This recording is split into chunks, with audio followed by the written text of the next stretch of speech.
নমস্কার বন্ধুরা, আবার তোমাদের সামনে আর একটি নতুন রেসিপি নিয়ে চলে এসেছি। আজকে আমি রান্না করছি কচি পাঁঠার ঝোল নতুন আলু দিয়ে। সব বাঙালি বাড়িতেই এটা মোটামুটি বানানো হয়ে থাকে নিজের স্টাইলে। আজ আমি কি করে রেসিপিটা বানাচ্ছি চলো তোমাদের সাথে শেয়ার করি। প্রথমে আমি পাঁঠার মাংসকে ভালো করে ধুয়ে নিয়েছি।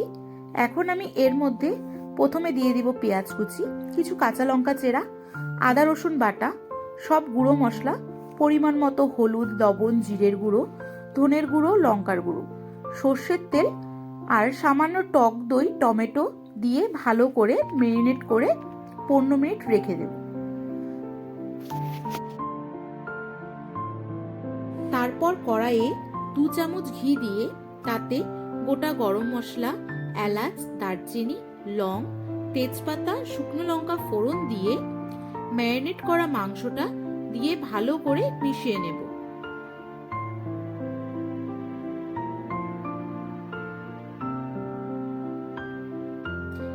এবার গ্যাসের ফ্লেমটাকে আমি মাঝারি করে ঢেকে দেব।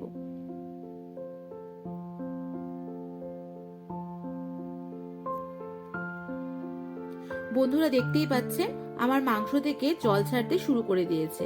এখন আমি গ্যাসের ফ্লেমটাকে হাই করে ভালো করে কষাকষি করে নেব। জলটা আমার অনেকটাই শুকিয়ে গেছে। এখন কেটে রাখা আলু দিয়ে আবারও ভালো করে কষাকষি করে নেব। আমি এখানে কাঁচা আলু ব্যবহার করেছি, আপনারা চাইলে আলুটাকে ভেজে দিতে পারেন। মাংসটা আমার পুরোপুরি কষানো হয়ে গেছে। এখন আমি ঝোলের জন্য গরম জল দিয়ে ঢেকে দেব। মাংস পুরোপুরি রেডি হয়ে গেছে। এখন আমি গরম মশলা দিয়ে নামিয়ে নেব। গরম গরম ভাতের সাথে পরিবেশন করে খেয়ে দেখবেন বন্ধুরা।